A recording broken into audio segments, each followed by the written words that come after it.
एक और बड़ी खबर, यूएई में अल दफ्रा एयरबेस पर हमला हुआ है। हमले के बाद एयरबेस की तस्वीरें सामने आई है।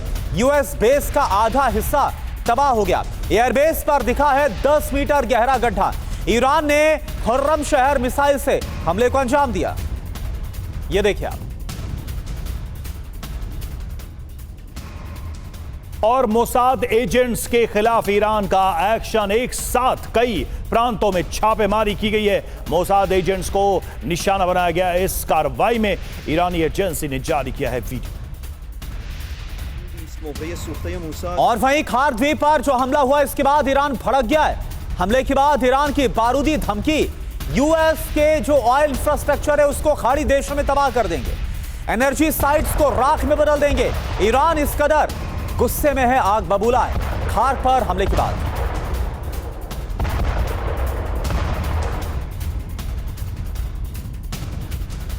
तो अमेरिका से खार का बदला कहां ईरान करेगा हमला, यह सवाल जरूर है। पहला टारगेट आपको बता दें, रास तनूरा टर्मिनल सऊदी अरब में यह टारगेट बन सकता है।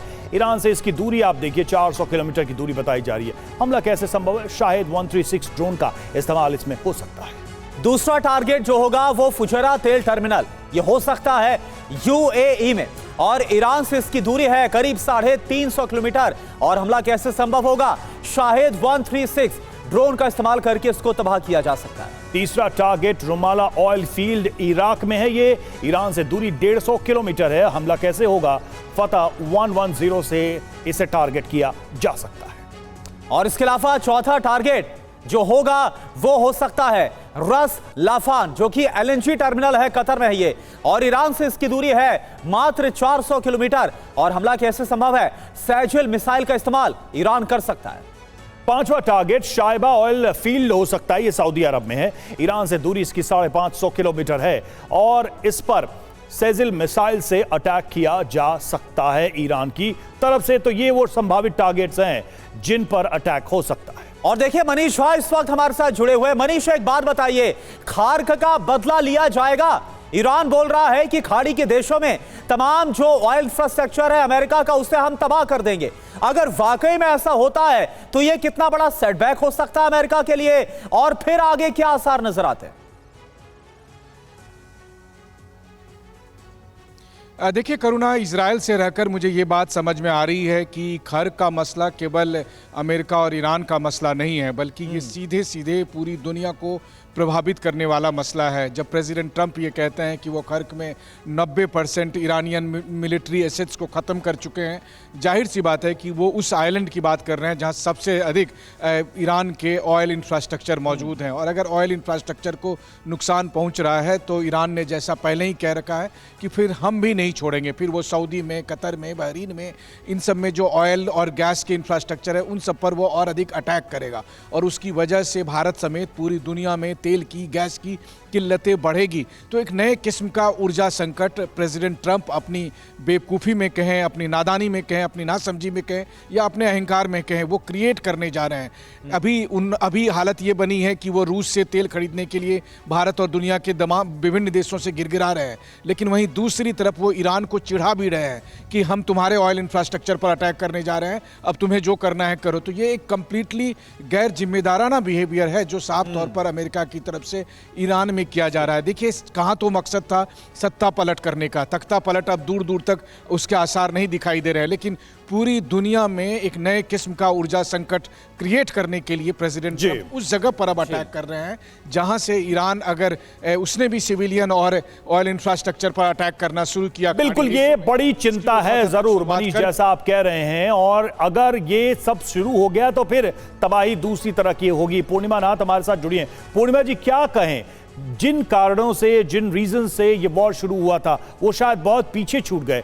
ट्रू कलर ऑफ ट्रंप क्या दुनिया देखने वाली है? यानी कि तेल पर कब्जा करो, दुनिया की हर इकोनॉमी को कंट्रोल करने की कोशिश करो और ईरान को तबाह करो। Thank you so much for having me. नमस्ते, जय हिंद। रवि जी, आपके क्वेश्चन की आंसर बहुत सिंपल सी है। उनको अभी एक क्वेश्चन पूछा गया था कि अनकंडीशनल सरेंडर का क्या मतलब है। उन्होंने पूछा है ना ईरान को अनकंडीशनल सरेंडर करना है, उनका मतलब क्या है पूछा गया था। रिपोर्टर के रिस्पॉन्स में उन्होंने ये बताया था कि it means US dominance, that's it. अब तेल का हो, यूएस डॉलर का हो, यूएस का कब्जा करना हो, जगह के ट्रेड राउट को कंट्रोल करना हो, आपकी किसके ऊपर सैंक्शन लगाना। पूर्णिमा जी लेकिन अगर इसका एक फ्लिप साइड देखने की कोशिश करें, मैं सवाल जोड़ दे रहा हूं, अगर वाकई में ट्रंप ऐसा करने में सफल होते हैं, यूएस का डोमिनेंस बढ़ता है, वो इस युद्ध में जीत जाते हैं, ऑयल के नए सेक्टर पे उनका कंट्रोल बढ़ता है, मिडिल ईस्ट में यूएस ही सब कुछ डिसाइड करता है, तो ये ट्रंप के फेवर में, अमेरिका के फेवर में होगा या नहीं होगा? क्योंकि ऑब्जेक्टिव तो यही है कि अमेरिका की ताकत दुनिया में स्थापित करें और दुनिया को दिखाएं। किसी भी देश के शासक के लिए या देश के लिए ये तो बड़ी उपलब्धि हो सकती है। कैसे देखा जाए इसे? अगर ये कर सकता है तो दुनिया में प्रेसिडेंट ट्रंप को वेस्टर्न वर्ल्ड एकदम सर पे चढ़ा के बैठेंगे, बट ये होगा नहीं है, because he already lost, he doesn't have an option. कल रशिया के सारे सैंक्शन हटाए क्योंकि actually Russia is the only middle person entity at this point of time जो ईरान के साथ बात कर सकता है। ईरान का जो रिस्पॉन्स है, अमेरिका ये एक्सपेक्ट ही नहीं कर रहे थे, आज उनको बूट्स ऑन द ग्राउंड भेजना पड़ रहा है, 5000 भेजा हुआ है। अब पहले तो 80% लोग ये युद्ध के तैयार थे ही नहीं। हाँ। अभी लिटरली डेमोक्रेट पूरा नेगेटिव में है और रिपब्लिकन पार्टी में जो सेंट्रिस्ट है, जो थोड़ा सा सेन है, वो नेगेटिव, वो डोनाल्ड ट्रंप को पूरा नेगेटिव मार्क दे के रखे जैसे मैं हूँ, लेकिन जो मागा फैक्शन है वो उनके साथ है। बिल्कुल, और ये कहा भी गया पूर्णिमा नाथ जी कि अलग अलग मसले और जिस तरह से डोमेस्टिक लेवल पर जो डोनाल्ड ट्रंप घिरते हुए नजर आ रहे थे, फंसते हुए नजर आ रहे थे, उससे ध्यान भटकाने के लिए भी उन्होंने अचानक से इस हमले को अंजाम दिया जब जिनेवा में बातचीत का जो तीसरा दौर है वो खत्म हुआ था।